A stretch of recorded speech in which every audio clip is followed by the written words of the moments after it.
세 가지 참된 기적의 시간표입니다. 우리는 지식이 최고라고 생각합니다. 그래서 많이 알아야 되고 많이 공부해야 된다.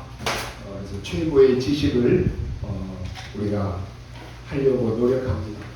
또 최고의 성공이 사람들이 복이다라고 생각합니다.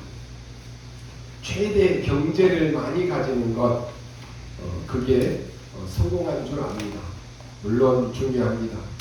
그러나 복음 없는 최고의 지식, 복음 없는 최고의 성공, 복음 없는 최대의 경제는 복음을 희석하게 만드는 것입니다.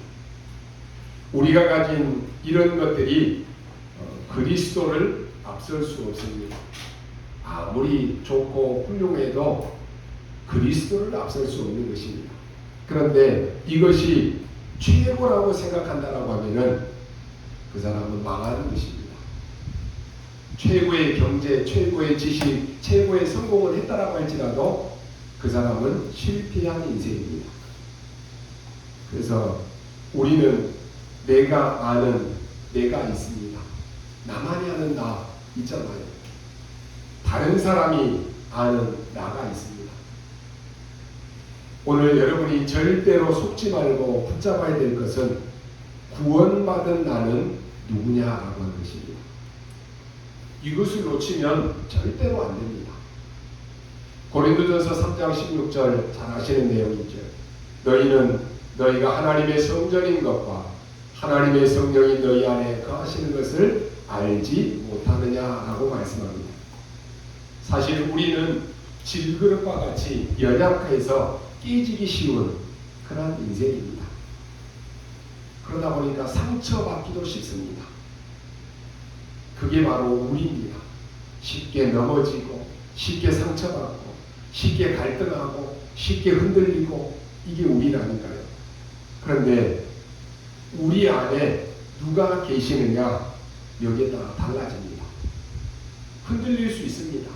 그러나 흔들려도 내 안에 누가 있느냐 이게 중요하다니까요. 구원받은 우리 안에는 보배 되신 그리스도께서 나와 함께 계십니다. 여러분 빈 병에다가 물을 담으면 그것은 물병이 됩니다.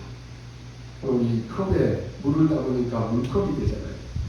똑같은 컵인데 이 컵에다가 기름을 따랐다. 기름컵이 되는 거예요. 똑같은 컵인데 커피를 따라 넣었다. 커피잔이 되는 거예요. 뭐가 담겨있느냐 거기에 따라 달라지는 것입니다. 우리 안에 보게 되신 그리스도가 계시기 때문에 여러분이 어떠한 문제와 어떠한 어려움 속에서도 흔들리지 마시고 언약 붙잡으라고 하는 것입니다. 그래서 우리 안에 누가 계시느냐 그게 답니다. 물론 우리 눈으로 봤을 때는 똑같은 사람으로 보입니다. 어찌 보면 하나님 안 믿는 사람이 훨씬 더 멋있게 보일 수 있습니다. 더 성공하고 더 자립심이 있고 더 많이 아는 것처럼 보일 수 있다니까요. 그러나 다 가졌다라고 할지라도 그리스도가 없다. 그 인생은 망한 인생입니다. 어떤 분이 글을 하나 올려놨어요. 요양병원에 있는 할머니입니다. 이분이 이런 얘기를 해요. 내가 요양병원에 와서 있는데 여기 와서 많은 사람들이 자식 자랑 많이 한대요. 우리 자식은 뭐 법관이다, 변호사다, 의사다 막 자랑 많이 한대요. 자랑하면 뭐하냐? 나는 지금 요양병원에 와 있는데 아무 소용이 없다는 거예요. 어떤 사람 나는 막 좋은 대학에 나오고 좋은 가문에 태어나가지고 막 이것도 누리고 저것도 누렸다 막 자랑한대요. 자랑하면 뭐예요? 지금 나는 요양병원에서 아무도 나를 찾아오는 사람 없지. 나 혼자 죽어가고 있는데. 그런 글을 남겼더라고요. 여러분이 우리가 세상을 향해서 모든 것 다 가졌다라고 할지라도 그리스도를 만나지 못한 인생이다. 망한 인생입니다. 실패한 인생입니다. 그래서 내 안에 그리스도가 계시다. 이게 다라니까요. 하나님의 성령이 보배 되신 그리스도께서 우리 안에 계십니다. 그래서 시편 16편 3절에 보니까 땅에 있는 성도는 존귀한 자들이다 그랬습니다. 보배 되신 그리스도가 여러분 안에 계시는데 그 그리스도가 계신 여러분 한 분 한 분이 오늘 모여서 하나님 앞에 예배드린다. 얼마나 아름다운 모습입니까? 얼마나 여러분 옆에 있는 성도들이 존귀한 사람입니다. 이거 모르면 자꾸 눈에 와서 육신적인 것만 보이는 뭐 교회가 이렇다, 환경이 이렇다, 뭐 장로가 이렇다, 권사가 이렇다, 눈에 보이는 거 가지고 혼자서 시험 들고 갈등하는 거예요. 그것처럼 미련한 사람이 없는 거예요. 오늘 여러분이 이 눈이 열리면 오늘 나와 함께 예배드리는 내 옆에 있는 우리 집사님, 우리 장로님, 권사님, 우리 랩런트가 이렇게 존귀한 사람이구나. 비록 육신적으로는 좀 부족할 수 있습니다. 그러나 그 안에 그리스도가 계신 존귀한 자라고 하는 것입니다. 그래서 나의 모든 즐거움이 그들에게 있도다 라고 이렇게 고백합니다. 여러분, 영적 자존심을 여러분 키우시기 바랍니다. 여러분이 하나님은 여러분을 시대의 문제 해결하는 해결자로 부르셨습니다. 여러분을 이 시대의 재창조의 능력으로 영적 사령관으로 부르셨다니까요. 시대를 치료할 시대 치료사로 여러분을 부르셨습니다. 그래서 영적 자존감이 있어야 되는 거예요. 이 영적 자존감이 있는 사람들은 인생을 함부로 살지 않습니다. 영적 자존감이 높은 사람은 교만하거나 거드름 피우지도 않습니다. 영적 자존감이 있는 사람들은 자기 자신을 학대하지도 않습니다. 영적 자존감이 있는 사람들은 분명히 상처받을 일인데도 넉넉히 딛고 일어서는 것입니다. 영적 자존감이 있는 사람은 분명히 낙심하고 포기할 일인데도 그 어려움을 이겨냅니다. 여러분 꼭 확인하십시오. 우리는 하나님의 자녀입니다. 하나님의 성령이 우리 안에 계십니다. 그래서 비록 우리는 질그릇처럼 연약하고 깨지기 쉽지만 내 안에 보배 되신 그리스도께서 나와 함께 계십니다. 그래서 하나님은 우리를 통해서 연약하고 부족하지만 너를 통해서 세계복음화 하겠다라고 하는 것입니다. 얼마나 감사한 일입니까? 하나님이 우리를 부르신 이유가 뭡니까? 아직도 나는 하나님이 나를 부르신 이유를 찾지 못했습니다. 그렇습니다.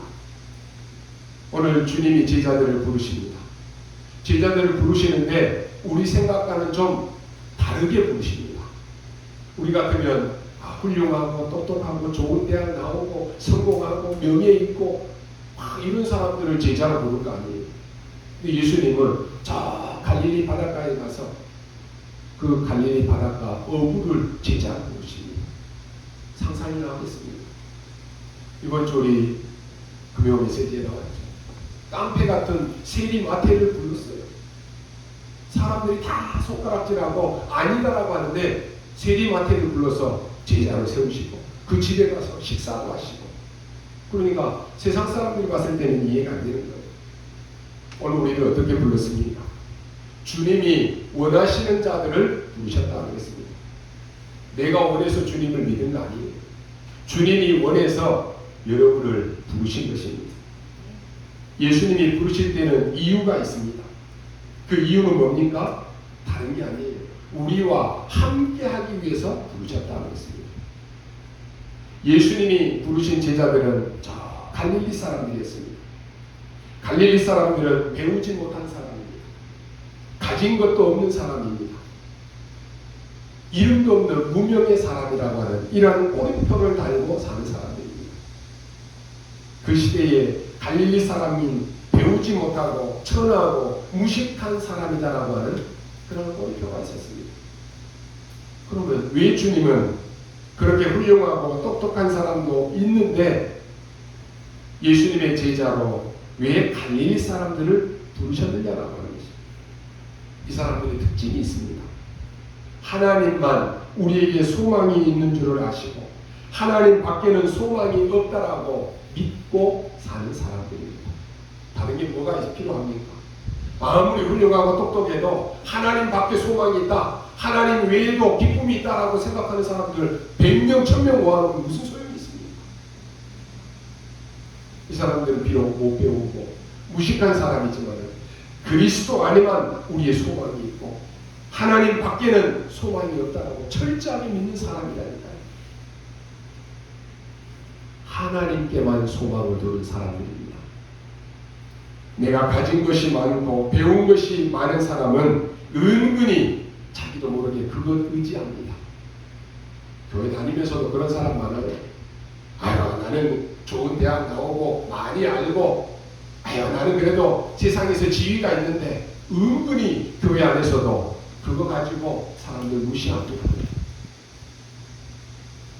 그런데요, 가진 것도 배운 것도 없고 무명한 사람들이니까 이 사람들은 하나님 밖에는 소망을 둘 데가 없는 거예요. 우리 주님은 이런 사람들을 불러서 내가 너와 함께 하겠다라고 말씀하셨습니다. 그리고 부른 이유가 뭡니까? 또 전도도 하며 귀신을 내쫓는 권세도 주기 위함이다라고 말씀합니다. 무슨 말입니까? 이 사람들을 증인으로 세우겠다라고 하는 말입니다. 비록 연약한 자들이지만 이들을 통해서 승리자로 사용하시겠다라고 하는 말입니다. 주님께서 제자들을 왜 불렀습니까? 이들을 영혼 살리는 자로, 후대를 살리는 자로, 현장 살리는 자로, 교회 세울 자로 세우겠다라고 하는 것입니다. 하나님이 여러분을 부르신 이유를 아셔야 됩니다. 하나님이 이 교회 여러분을 직분자로 세우신 이유를 알아야 되는 것입니다. 오직 예수로 살아갈 자, 오직 전도로 살아갈 자를 세우신 것입니다. 우린 세상에 살기 때문에 세상의 영향을 안 받을 수는 없습니다.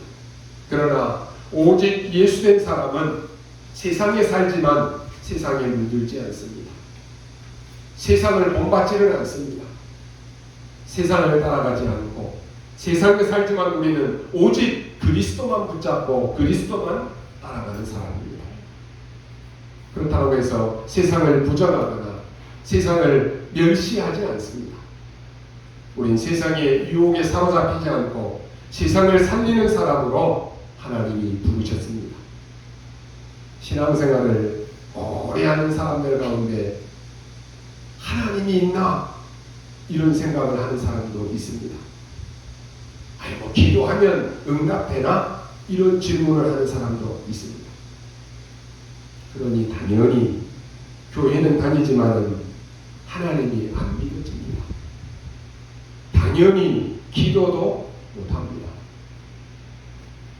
그렇게 되면 삶은 어떻게 됩니까? 점점 더 어려워집니다. 분명히 신자입니다. 분명히 예수 믿어요. 교회 다녀요. 그런데 불신자같이 삽니다. 어쩌면 불신자보다 못하게 삽니다. 자기도 모르게 이런 삶이 계속 되어지는 것입니다. 신앙생활을 하는데 아무런 힘도 없습니다. 아무런 답도 없습니다. 분명히 기도를 하는데 응답도 없습니다. 변화도 일어나지 않습니다. 혹 이런 분이 계십니까? 대부분 이렇게 되면 어떻게 합니까? 아이고, 교회 다녀도 별거 없네. 예수 믿어도 안 되네. 기도도 안 되네. 복음이면 따라라고 하는데 안 되네. 착각합니다. 여러분, 착각하지 마십시오.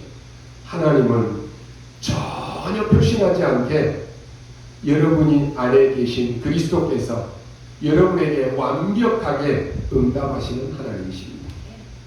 물론 사람 따라서 응답이 다르게 올 수 있습니다. 목사님, 저는요 매일 기도하는데 나는 응답이 안 오는데요. 아닙니다. 그게 착각입니다. 하나님은 너무나 정확하게 응답을 하시는 하나님이십니다. 하나님은 틀린 기도에도 응답하십니다. 우리가 어떻게 기도합니까? 나는 너무 가난하고 너무 어려우니까 우리는 기도할 때 어떻게 기도합니까? 하나님, 나에게 돈 좀 주십시오. 내 물질 많이 주면은 내가 열심히 교회 다니고요, 열심히 봉사하고 주를 위해서 내가 열심히 헌신할게요. 그렇게 기도하지 않습니다. 이게 틀린 기도입니다. 그런데 하나님은 우리에게 돈을 주시는 것이 아니고 그보다 더 큰 그 응답의 현장을 우리에게 보여주십니다. 하나님은 반드시 기도 응답 속에 그 흐름이 있는데 그 속에 여러분이 있으면 됩니다. 그때 나에게 오는 게 뭡니까? 감사가 옵니다. 사람들 얘기하다 보면요, 기도할 때는 잘 모릅니다. 그런데 얘기하다 보면 하나님을 전혀 안 믿는 사람 많습니다. 기도할 때 보면 야, 저 사람 믿음이면은 야, 금방 세계복음하겠네 그러는데 얘기하는 거 들어보면 전혀 믿음이 하나도 없어요. 오늘 말씀에 보면은 칠병이어입니다.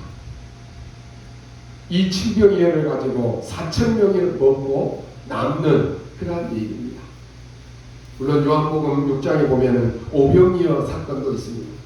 거기는 5,000명이 먹고 남았습니다. 비슷한 얘기입니다. 요한복음 6장에서 예수님이 중요한 말씀을 하십니다. 사람들은 막 몇천 명이 먹고 남았다, 몇 광줄이 남았다, 거기에 관심 있잖아요. 그런데 오늘 몇천 명이 도시락 하나 가지고 먹는 것, 그것 중요하지 않다라고 말씀합니다. 예수님이 하신 말씀이라니까요. 12광주리가 남고 7광주리가 남았다, 그건 중요하지 않습니다. 제자들을 따로 데리고 아무도 없는 곳에 가셔서 하신 말씀입니다. 야, 우리 조상들이 저 광야에서 나와서 굶주릴 때 광야에서 만나를 하나님이 주시지 않았느냐? 그게 그렇게 중요하냐? 하나님은 우리에게 생명을 주셨느니라라고 말씀합니다. 그러면서 예수님이 살리는 것은 영이니 육은 무익하니라. 바로 그 얘기의 배경이 어디냐? 광야입니다. 오늘 여러분이 내가 어떤 응답을 받아야 됩니까? 세 가지 참된 응답을 받아야 됩니다. 그 첫 번째가 지금 이스라엘 백성들이 노예 시절과 광야에서 40년 동안에 누렸던 내용입니다. 여러분 아시다시피 이스라엘 민족은 어떤 경우에도 애굽의 노예에서 나오지 못했습니다. 도저히 불가능했습니다. 여러분이 이 언약을 제대로 알고 붙잡으셔야 됩니다. 그 강한 애굽이 이스라엘을 놓아주지를 않는데 어떻게 나올 수가 있겠습니까? 이스라엘이 지금 애굽과 싸워서 이길 수도 없습니다. 이게 지금 우리의 형편 아닙니까? 우리는 그 큰 세력과 싸워서 이길 수 없습니다. 우리의 인생에 저주가 계속 오는데 사단과 싸워서 이길 수 없습니다. 그 방법은 하나입니다. 양의 피 바르는 날, 하나님은 이스라엘을 해방시킨 것입니다. 그게 6월절입니다. 굉장히 중요한 것이죠. 여러분이 이 언약을 깨닫는 순간에 여러분을 계속 무너뜨리려고 하는 흑암은 무너지는 것입니다. 오늘 여러분이요, 예배 누가 중요한지 모릅니까? 아, 나도 예배 성공해야지 다 생각해요. 근데 우리의 인생에 어떤 문제와 어떤 사건이 오면 어떻습니까? 별로 예배 중요하게 생각 안 해요. 여러분이 정말로 예배를 중요하게 생각한다라고 하면은 여러분 한 주간 동안 예배를 놓고 기도하십시오. 예배에 방해되는 모든 것 그거 싸워서 승리해야 돼요. 여러분 정말로 예배가 중요하게 생각하십니까? 그러면 예배를 놓고 얼마나 영적 싸움 하십니까? 그거 안 하니까 어떤 문제와 어떤 일이 터지면 예배보다는 그게 먼저가 되는 거예요. 그건 내가 영적 싸움 하지 않는 거예요. 그렇잖아요. 하나님, 내가 이번 주에 내가 예배하는데 예배에 방해되는 모든 요소들이 그리스도 이름으로 완전히 묶여 떠나가게 없어서. 왜요? 사단은 가장 먼저 예배를 못 드리게 한다니까요. 아, 그걸 안다라고 하면은 우리 영적 싸움 해야 될 거 아닙니까? 그리스도 외에는 절대로 이 사단은 꺾이지 않습니다. 이제 이스라엘이 애굽에서 나왔습니다. 그런데 애굽의 왕과 전 세계는 이스라엘 민족들이 가다가 다 죽을 것이다 그랬습니다. 그런데 죽지 않고 곡식을 거두었습니다. 그걸 보고 오순절이라고 합니다. 다른 말로 맥추절입니다. 그 정도가 아닙니다. 광야에서 다 죽는다라고 했는데 곡식을 거두어서 창고에 들였다는 것입니다. 창고에 쌓았다는 것입니다. 이게 뭡니까? 수장절입니다. 추수감사절입니다. 이 세 가지 절기는 굉장한 의미가 있습니다. 우리를 구원하신 6월절입니다. 구원받은 여러분에게는 오순절이라고 하는 능력으로 분명히 하나님이 성령으로 역사하게 되어 있습니다. 더 중요한 것은 수장절입니다. 우리의 배경이 보장입니다. 이 세계를 붙잡은 사람이 광야에서 승리하고 가나안 땅까지 들어가는 것입니다. 이 언약 잡은 사람이 성막에 모였습니다. 이 언약이 들어있는 곳이 바로 언약궤입니다. 그래서 언약궤가 아닙니다. 언약궤 안에 들어있는 언약, 이걸 붙잡는 거예요. 오늘 여러분이 붙잡으셔야 됩니다. 여러분이 하나님을 사실적으로 한번 질문해 보시기 바랍니다. 하나님 전능하신 분이 맞습니까? 그렇다면 왜 하나님의 자녀인 나는 무능해야 됩니까? 질문하고 기도해 보십시오. 하나님은 창조의 하나님이신데 왜 나는 가난해야 됩니까? 하나님은 능력의 하나님이신데 왜 우리는 전도가 안 됩니까? 솔직하게 우리가 하나님 앞에 질문하고 정말로 언약 잡고 기도해야 됩니다. 이것은 우리가 물질이 필요하니까 물질을 달라, 능력을 달라 이런 말이 아닙니다. 사실은 뭔가에 나도 모르게 내가 묶여 있다라고 하는 것입니다. 여러분, 내가 영적인 힘이 없습니까? 여러분 스스로 알잖아요. 여러분 예배가 잘 안 되어집니까? 예배 드리는데 힘이 듭니까? 말씀이 잘 안 들립니까? 한번 체크해 보십시오. 내가 뭔가에 나도 모르게 지금 묶여 있는 것입니다. 오늘 여러분이 이걸 깨달으셔야 됩니다. 여기에서 해방받지 않는가? 계속해서 노예 생활해야 되는 것입니다. 이스라엘 민족이 그동안에 하나님의 백성인데도 불구하고 애굽에 묶여 있었다니까요. 한번 생각해 보세요, 여러분. 400년 동안이나 거기에 생활한다. 묶인 줄도 모르는 거예요. 할아버지 때부터 계속 거기 살면서 노예 생활하는데 자녀들이 태어나면 당연히 그 환경인 줄 알고 사는 거예요. 내가 왜 노예인 줄도 모르고 내가 어디에 묶인 줄도 모르고 그렇게 사는 거예요. 더 무서운 것이 뭔지 아십니까? 애굽의 문화에 완전히 묶여 있었다라고 하는 것입니다. 그보다 더 중요한 것은요, 사단에게 완전히 묶인 것입니다. 하나님은 여기서 완전히 하나님의 백성들을 해방시킨 것입니다. 오늘 여러분이 언약을 붙잡는 순간에 운명은 완전히 바뀝니다. 확실합니다. 그래서 여러분 언약 붙잡으라는 거예요. 여러분이 다른 소리를 들어도 절대로 소용이 없습니다. 문제는 하나님의 음성을 안 듣고 자꾸만 다른 소리를 들으니까 내가 감사해야 될 하나님의 자녀가 불신자들처럼 불평하면서 감사가 나오지 않는 거예요. 보십시오. 이스라엘 백성들은 애굽에서 400년 동안 노예 생활하다가 해방되어 나왔는데 광야길 가는 동안에 계속 불평하는 것입니다. 사실 따지고 보면요, 이 시간은 이스라엘 백성들에게 있어서 엄청난 축복의 시간입니다. 근데 이걸 모르니까 불평하는 거예요. 오히려 애굽에 400년 동안 노예 생활했던 게 이제는 몸에 뿌리가 내리고 체질이 돼가지고 그게 더 편한 거예요. 여러분, 이스라엘의 광야 40년은요, 그 고통의 시간이 아닙니다. 어려움의 시간이 아닙니다. 최고의 축복의 시간입니다. 근데 이거 모르니까 계속 불평하고 불신앙하고 원망하는 것입니다. 문제는 불평하고 따라왔던 그 사람들은 결국은 가나안 땅에 못 들어갔다는 사실입니다. 아니, 그 고생을 하고 그 어려움을 겪고 그 하나님의 능력을 다 체험하고 나왔는데 가나안 땅을 눈앞에 두고 다 죽은 거예요. 그러나 이 언약을 제대로 깨달은 사람은 가나안 땅에 들어갔습니다. 중요한 것은 수많은 사람들이 애굽에서 나와가지고 가나안 땅에 들어간 사람은 둘밖에 없습니다. 여호수아, 갈렙입니다. 그 나머지는 중간에 태어난 후대들입니다. 애굽에서 나와서 가나안 땅에 들어간 사람이라야만 증인이 되는 것입니다. 오늘 여러분이 이 언약을 붙잡으라고 하는 말입니다. 오늘 여러분이 내가 하나님의 언약으로 우리의 후대에다가 이 복음의 언약을 전달해야 된다고 하는 언약을 딱 붙잡으셔야 됩니다. 그래야만이 여러분의 가정 가문의 흑암에서 완전히 빠져나오는 것입니다. 우상의 가문에서, 영적인 가문에서 우리가 그 가문에서 자랐잖아요. 그러면 여러분이 복음 깨달았다고 하면은 여러분이 언약을 붙잡고 우리의 후대만큼이라도 이제는 정말로 복음 안에 언약 안에서 살게 해야 되겠다.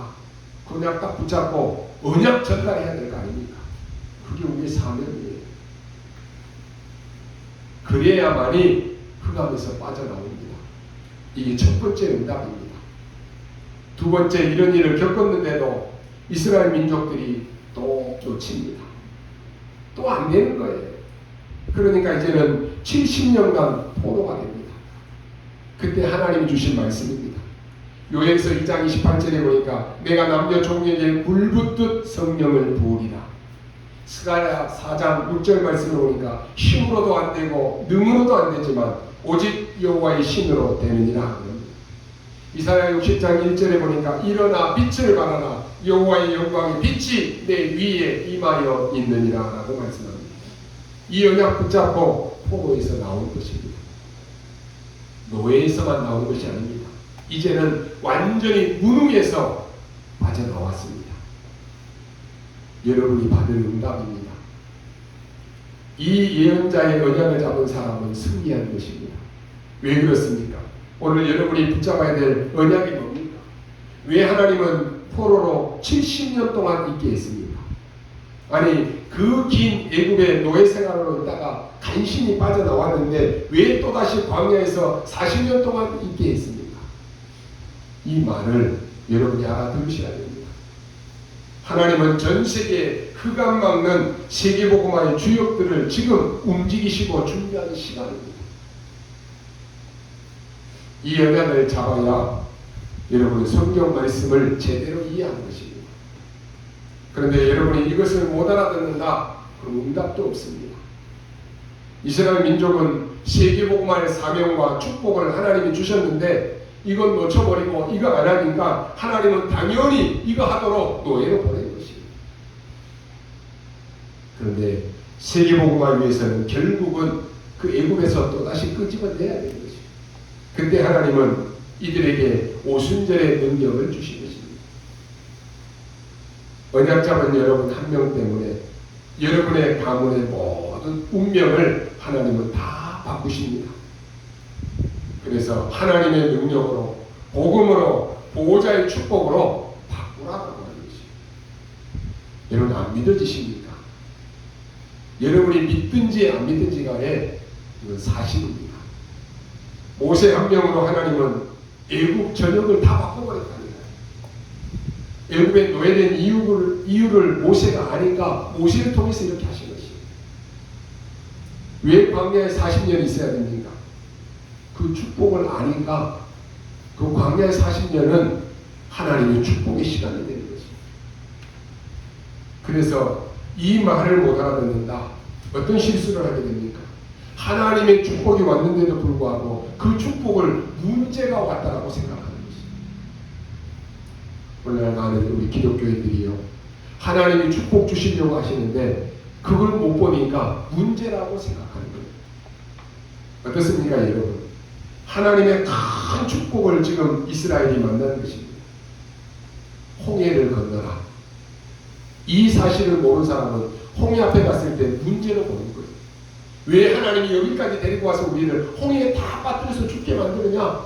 불평이 나오는 거예요. 이 사실을 아는 사람은 최고의 축복을 만난 것입니다. 이 똑같은 상황 앞에 감사가 나오는 거예요. 그래서 여러분 언약 잡고 왜 말씀의 흐름, 기도의 흐름 속에 있으라고 합니까? 늘 언약 잡고 평상시 이 축복을 누린 사람은 분명히 세상 사람들이 봤을 때는 문제예요. 그런데 언약 잡은 사람은 문제로 보이지 않습니다. 하나님이 더 큰 축복을 나에게 주시려고 하시나 보다. 믿음의 고백을 한다니까요. 그 믿음대로 되어지는 것이. 하나님께서 지금 홍해를 건너게 하겠다라고 말씀하십니다. 그럼 그게 축복 아닙니까? 하나님이 홍해 앞에만 데려다놓고 아무 말씀도 안 하시면 문제가 되는데, 내가 홍해 건너게 하겠다, 하나님이 건너게 하시겠다라고 하는데 그게 왜 문제가 됩니까? 하나님이 우리에게 문제를 주시고 너에게 축복 주시겠다라고 하는데 그게 왜 우리에게 문제가 됩니까? 착각이라니까요. 그런데 99%의 사람들은 뭐라고 말합니까? 왜 우리를 지금 여기까지 데리고 와서 죽게 하느냐라고 말하는 거죠. 사실은 지금까지 하나님의 기적과 능력을 보고 따라왔는데도 안 믿는 거예요. 여러분이 지금까지 하나님의 은혜 속에 지금까지 왔는데 안 믿는다. 계속 갈등 옵니다. 계속 어려움이 옵니다. 이 앞에까지 왔는데도 지금 안 믿었다니까요. 그러니까 불평하는 거예요. 여러분, 믿고 안 믿고가 아니라 아예 몰랐습니다. 왜 하나님이 지금 이렇게 하시는지 이유를 몰랐다니까요. 그러니까 불평이 나올 수밖에 없는 거예요. 여러분, 오늘 이유를 아셔야 됩니다. 왜 우리가 성경적인 전도운동 하자라고 합니까? 왜 이 시대에 RUTC 운동 하자라고 합니까? 왜 여러분에게 계속해서 말씀 속에 훈련 받으라고 합니까? 이유를 모르면 불평이 나온다니까요. 아니 다른 교회에서는 용어도 없는데 우리 교단에서는 용어도 많고 복잡하냐? 불평 나온다니까요. 이유를 모르니까요. 이유를 알면 당연히 애굽에 가야 되는 것이, 이유를 알면 당연히 애굽에서 나와야 되는 것이. 여러분, 이 생각을 안 바꾸면 많은 것들을 놓치게 됩니다. 이유를 알면 어떤 일이 있어도 가나안 땅 들어갑니다. 그런데 이걸 놓쳤다니까요. 오늘 여러분이 이거 붙잡으시라고 하는 것입니다. 아니, 애굽에 매장지가 얼마나 많습니까? 그런데 왜 우리를 광야까지 데리고 와서 죽게 하느냐? 이렇게 나왔다니까요. 여러분, 잘못하면 우리가 이렇게 신앙생활 할 수 있습니다. 모르니까 하나님이 주시려고 하는 진짜 축복을 놓치는 거예요. 여러분, 우리의 생각과 하나님의 생각은 다릅니다. 지금 여러분이 어떤 문제를 가지고 있습니까? 그러면 그게 진짜 문제입니까? 아닙니다. 자세히 한번 보십시오. 하나님이 여러분에게 축복을 주신 것입니다. 아니, 내가 다 놓치고 하나님의 말씀과 상관없고 하나님의 계획과 정반대로 가고 그렇게 사는데 그게 어려움이 안 온다. 그게 더 문제라니까요. 근데 그 속에 하나님의 계획을 깨닫기 위해서 나에게 문제를 주셨다. 그게 축복이라니까요. 여러분이 갱신하려고 하면 문제가 많습니다. 그런데 그렇지 않습니다. 엄청난 축복이 와 있습니다. 앞으로 우리 단체는 지금 세계 랩런트 대회가 준비되고 있습니다. 굉장한 응답도 있지만 이를 위해서 땀 흘리고 수고하고 헌신해야 되는 일들도 많습니다. 그러면 땀 흘리고 헌신하고 수고해야 되니까 그게 문제입니까? 엄청난 축복이라니까요. 여러분이 주를 위해서 헌신하고 봉사하는 게 그게 힘들고 문제입니까? 엄청난 축복이에요. 근데 우리는 착각이에요. 이걸 모른다. 그건 인생 탈락자입니다. 가나안 땅에 못 들어가고 죽는 것이라니까요. 그 어마어마한 축복을 보고도 감사가 안 나오고 불신하고 불나가고 불평하고 그래서 가나안 땅 못 들어갔다니까요.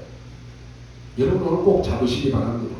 또다시 이스라엘이 바벨론의 포로되어 갔습니다. 왜 바벨론의 포로되어 갔습니까? 그것도 70년입니다. 오늘 이 예언을 한 스가랴의 말씀과 요엘의 말씀과 이사야의 말씀을 듣고 바벨론에 간 것입니다. 여러분이 이 언약을 듣고 세상에 나가야 되는 것입니다. 왜 우리가 예배드립니까? 왜 오늘 우리가 강단 말씀을 붙잡습니까? 이 언약 붙잡고 여러분이 세상 나가야 되는 것이. 세상에 여러분을 흔들고 여러분을 무너뜨리려고 하는 사단은 우는 사자처럼 돌아다니며 삼킬자를 찾으려고 기다리고 있는데 여러분이 말씀을 붙잡지 못하면 어떡한가? 말씀의 검을 딱 들고 나가서 현장에서 영적 싸움에 승리해야 되는데 예배를 놓친다. 말씀을 못 붙잡고 간다. 내가 영적 힘을 다 놓치고 간다. 사단의 밥이 되는 거예요. 사단의 노예하다가 사단의 신부름하다가 산다는 거예요. 여러분이요 오늘 이 언약 붙잡고 들어갔다니까요. 여러분은 흑암에 빠져나왔기 때문에 걱정하지 말고 이 언약 붙잡고 바벨론에 들어가야 되는 것입니다. 오늘 이 다니엘과 세 친구들은 이 언약 붙잡고 뜻을 정했다 그랬습니다. 우리가 지금 포로되어 왔는데 우리가 지금 출세한 건 아니다. 왕궁의 어마어마한 자리에 앉았는데 그거 성공한 거 아니다. 우리는 하나님의 뜻을 이루어야 된다. 그래서 뜻을 정했다니까요. 대부분 뭐가 어떻습니까? 적당하게 야 내가 다 포로되어 왔는데 나는 이렇게 총리 자리에 앉고 높은 자리에 앉았네. 나만 잘 먹고 잘 살면 되나? 나만 눈 감으면 되지. 나만 말 안 하면 되지. 대충 그렇게 살 거예요. 다니엘은 뜻을 정했다는 거니까요. 오늘 여러분의 모든 지혜와 모든 응답은 전부 하나님이 주십니다. 보십시오. 뜻을 정하니까 하나님은 모든 응답, 모든 지혜를 다니엘에다 쏟아부은 거예요. 그 응답받을 자격을 여러분이 갖고 있다라고 하는 말입니다. 렘넌트가 이거 놓치면 안 됩니다. 우리 렘넌트는 이거 붙잡아야 되는 것이 사람들이 교회 다니면서 복음이 뭔지를 잘 모릅니다. 모르면 어떻게 됩니까? 그렇게 오래 신앙생활 했는데 모르니까 전부 재앙이 덮입니다. 교회 오래 다녀요. 뭐 집안에 장로도 있고 권사도 있고 목사도 있고 우리 집안은 다 믿는다라고 하는데 오래 신앙생활 했는데 재앙이 끊임없이 덮이는 거예요. 여러분 후대에게 이 복음을 전달하지 않으면 모르니까 후대가 또 복음을 놓치게 됩니다. 이스라엘 민족들이 노예에서 나왔는데 또다시 바벨론의 포로되어 간다니까요. 복음 놓쳐버리면 모든 곳에 재앙이 또 덮이는 것입니다. 여러분 현장을 진짜로 여러분이 보면 모든 축복의 문이 열립니다. 보십시오. 그렇게 고생했는데 모르니까 또 왔습니다. 이렇게까지 모를 수가 있습니다. 모르니까 이번에는 로마의 속국이 된 것입니다. 이제 여러분이 찾아야 될 세 번째 응답입니다. 여기에 이유를 한 사람이 초대교회였습니다. 그래서 예수님이 말씀하십니다. 야, 5병이요? 그게 그렇게 중요하냐? 7병이요? 그게 그렇게 중요하냐? 진짜 중요한 것은 따로 있는 것입니다. 그리스도께서 왕도 하지 못하고 경제인도 하지 못하는 이 흑암을 십자가에서 그대로 끝내버린 것입니다. 이것을 전달하러 로마에 가라라고 하는 것입니다. 그래서 속국으로 보낸 것입니다. 여러분 이유를 아셔야 됩니다. 왜 하나님이 여러분을 그 현장에 보냈습니까? 여기는 내가 다니는 직장은 다 예수도 안 믿고 다른 종교의 실체에 있고 왜 하나님이 나를 여기 보냈을까? 그 현장 살리라고 하나님 보내신 거예요. 그때 예수님이 주신 말씀이 하나님의 나라 일을 40일 동안 설명했습니다. 그리고 그때 약속한 게 뭡니까? 오직 성령이 너희에게 임하시면 땅끝까지 증인되리라. 우리가 어디에서 빠져나와야 됩니까? 애굽의 광야 40년의 이유가 뭡니까? 그게 첫 번째입니다. 우리 후대를 바벨론에 보내야 되는데 그 이유가 뭡니까? 나와 우리 후대가 로마에 속국되어서 지금 전 세계로 가야 되는데 도대체 이유는 뭐고 내용은 뭐냐라고 하는 것입니다. 예수님이 답을 줬습니다. 그랬더니 마가다락방에 어떤 일이 일어났습니까? 오순절 날이 이미 이르네 그랬습니다. 여러분 인간은 원래 하나님의 모든 축복을 받을 사람으로 하나님이 만드셨습니다. 그런데 이것을 다 잃어버렸습니다. 정복하고 다스리고 지배하는 축복을 인간에게 주셨는데 이걸 다 잃어버렸다니까요. 그래서 사단의 노예로 사단의 심부름하며 사는 것입니다. 그렇지만 우리가 예수 그리스도를 나의 구주로 영접할 때 잃어버렸던 모든 것들을 회복하는 것입니다. 하나님의 자녀는 우리에게 누구도 줄 수 없는 그 어떤 사람도 그 어떤 권력도 그 어떤 그 명예도 줄 수 없는 영원한 신분, 영원한 권세를 하나님이 저와 여러분에게 주셨습니다. 사단을 꺾고 천사가 활동하고 하나님의 나라를 누리는 이 축복을 하나님이 우리에게 주셨습니다. 그래서 우리는 하나님께 기도할 수 있고 흑암을 꺾을 수 있는 권세를 우리에게 주신 것입니다. 우리가 기도할 때 하나님의 나라가 임하고 하나님께서 돕는 천사를 보내십니다. 이것은 누구도 빼앗아갈 수가 없습니다. 왜냐? 하나님이 하나님의 자녀에게 주신 것이기 때문에 그렇습니다. 이것은 절대로 없어지지 않습니다. 내가 노력해서 얻은 것이면 없어질 수 있습니다. 그러나 하나님께서 주신 것이기 때문에 없어지지 않습니다. 이 축복은 절대적인 축복입니다. 혹시 여러분에게 문제 있습니까? 여러분에게 어려움이 있습니까? 이것을 내 방법으로 내 힘으로 해결하려고 하다 보면 더 큰 문제가 생기게 됩니다. 하나님이 이것을 우리에게 주신 것은 여러분이 언약 잡고 영적 싸움하라고 하는 것입니다. 성령이 역사하면 그 문제는 해결됩니다. 흑암이 무너지면 그 문제는 해결됩니다. 이것을 어느 날 보게 되는데 그게 증인입니다. 그래서 우리는 하나님이 주시는 특별한 신분과 권세를 누리는 한적한 시간, 한적한 곳이 반드시 필요합니다. 사람에게는 고요한 시간이 반드시 필요합니다. 이걸 알고요, 이 사단은 곳곳에다가 지금 명상할 수 있는 공간들을 만들었다니까요. 사람은요, 나만의 공간, 나만의 시간이 필요합니다. 왜냐? 인간은 영혼을 가졌기 때문에 그렇습니다. 세상 것을 아무리 많이 가지고 사람들에게 칭찬받고 그래도 인간은 영적 존재이기 때문에 영적인 것이 채워지지 않는다. 그 인간은 절대로 행복하지 않습니다. 그래서 하나님이 주신 영원한 복음, 그리스도를 나의 것으로 붙잡으라고 하는 것입니다. 사람은 영적 힘이 반드시 필요합니다. 영적 힘을 얻고 영적으로 행복하고 영적 기쁨이 가득한 것이 반드시 필요합니다. 우리가 너무 바쁘게 살다 보면요, 어느 날 나도 모르게 탈진 상태가 옵니다. 육신적으로 너무 바쁘게 살아도 반드시 인간에게는 쉼의 시간이 필요합니다. 하루 종일 바쁘게 움직이다가도 인간은 잠자는 시간이 누구에게나 다 필요합니다. 잠 안 자고 매일 일하면요, 어느 날 쓰러져요. 죽어요. 영적으로도 똑같습니다. 예수님께서는 새벽 미명에 한적한 곳에 가셔서 기도하셨다고 했습니다. 이 말은 이 시간이 우리 인간에게 반드시 필요하다고 하는 것입니다. 예수님께서 감람산의 습관을 따라가셨는데 이것이 우리 인간에게는 반드시 필요합니다. 사단이 꺾이는 그리스도를 누리는 이 한적한 시간이 반드시 필요합니다. 저주와 재앙이 무너지고 지옥 배경이 꺾이는 한적한 시간이 반드시 필요합니다.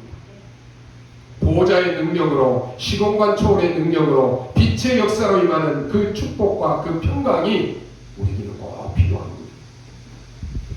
여러분 바쁩니까? 나 목사님 너무 바빠갖고 나는 말씀드릴 시간이 없어요. 나 목사님 너무 바빠갖고 예배드릴 시간이 없어요.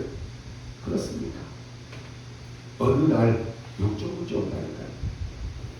상단체는 우리보다 훨씬 더 바쁘고 훨씬 더 많은 일을 하는데도 이 사람들은 매일같이 모여서 집중하는 시간을 갖습니다.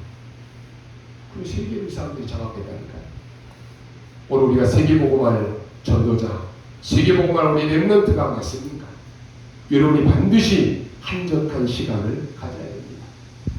우리가 하나님의 자녀가 분명히 맞다면 하나님이 함께 하시고 하나님이 인도하시고 하나님이 보장하시고 여러분을 승리케 하실 것입니다.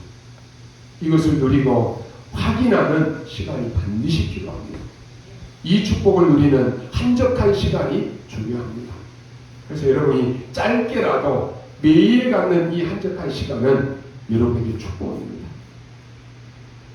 바쁘고 힘들어도 이 시간을 여러분이 꼭 가져야 돼요.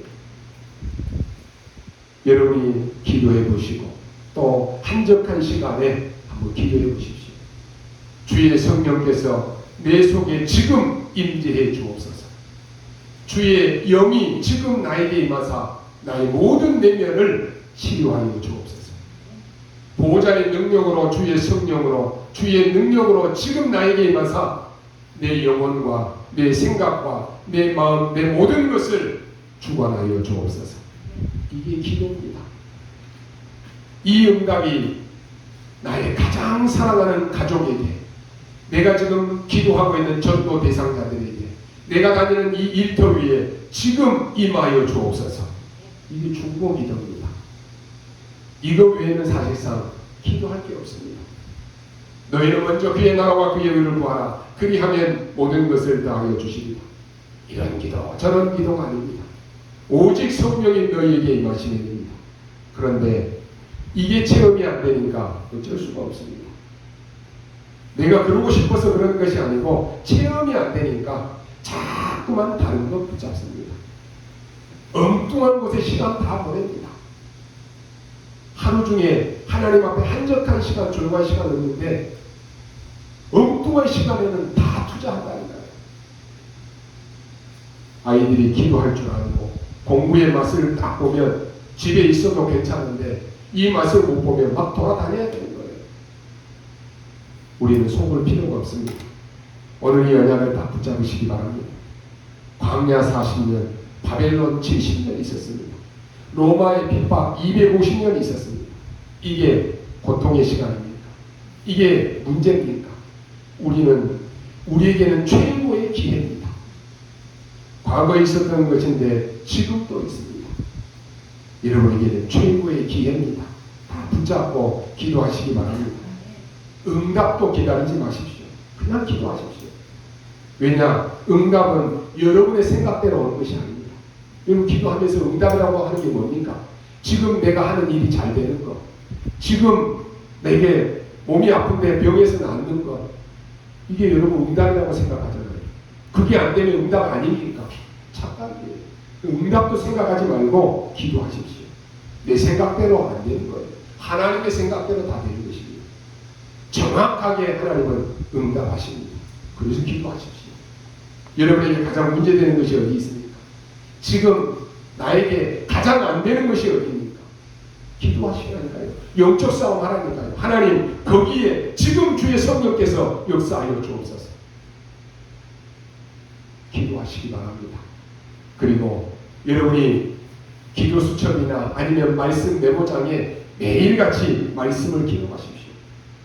왜냐? 응답이 언제 왔는지 확인이 되니까 기록해 놓으라고 하는 것이죠.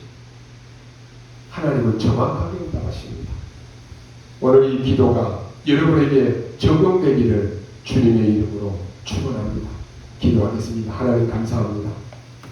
오늘 사랑하는 우리 모든 성도들이 다른 것에 속지 않게 하시고 오늘 주의 성령으로 우리의 영을 열어 주옵소서. 틀린 종교생활하지 않도록 오직 복음 누리는 영안의 눈을 열어 주옵소서. 오늘 이 시간에 성삼위 하나님이 능력으로 역사하심을 체험하는 날이 되게 하시고 우리가 가장 문제라고 생각하는 지금 이 모든 것들을 하나님 앞에 내어놓습니다. 하나님 정말로 믿음으로 결단하게 하시고 주의 영으로 이 시간 역사하여 주옵소서. 나의 안 되는 부분에 지금 성령으로 역사하여 주옵소서. 나의 가장 문제 많다라고 생각하는 거기에 지금 성령으로 역사하여 주옵소서. 우리 주님이 이번 한 주간 동안에 우리를 치유하시며 우리를 인도하신 줄 믿고 감사드리오며 살아계신 우리 구주 예수 그리스도 이름으로 기도하옵나이다. 아멘.